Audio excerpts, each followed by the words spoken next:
Okay, dinner out with friends 2019 style. You eat, the check comes, you pay the tab and tell your friends to Venmo or PayPal you their share. And then they don't send you the money. Awkwardness ensues, along with a little bit of simmering resentment. It's just not good, but don't worry, Jimmy Rhodes has ways to avoid being a victim of Venmo. And that's our featured story at the top of the list. Doing things with friends is great. Shaking your friends down later for the money they owe you?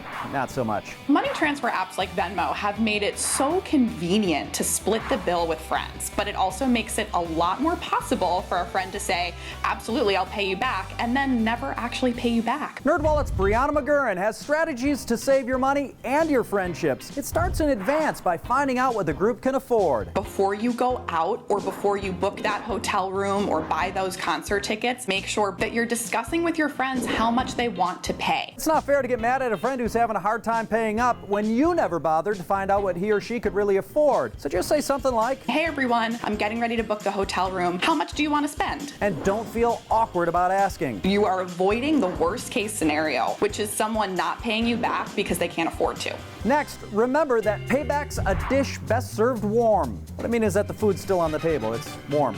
You're settling up right there. You're not working when you have to explain them. Acting right away is the best way to make sure that you get paid back. Again, don't make it weird. Brianna has the words. Something like, everyone owes me $20. Do you need help finding my Venmo name? See, it sounds like you're just being helpful when in fact you're making sure you get your cabbage back on the spot. And when you don't get paid, don't be afraid to track down stragglers. You're asking a logistical question. Can you pay me back a certain amount of money? And there's nothing wrong with saying that. And be persistent. If they simply don't respond to you, follow up again a couple of days later. Hey, if you were clear up front about what they could afford and they agreed, you're well within your rights. Okay, this next one's about the lure of credit card points. It is really easy to say, I'll just cover this because I get rewards points on my credit card. So stop, drop, and do some math. It may not be worth it because even if one friend doesn't pay you back, you end up losing out that money. Say you're out with two friends and you're getting 4% back for fronting a $50 tab. That's $2. You'd be down like 14 clams on the deal. And remember, as cool as apps like Venmo are, your waiter's used to doing this kind of math. It might be easier to just split the check, especially with certain friends. How not to be a victim of Venmo is at the top of the list.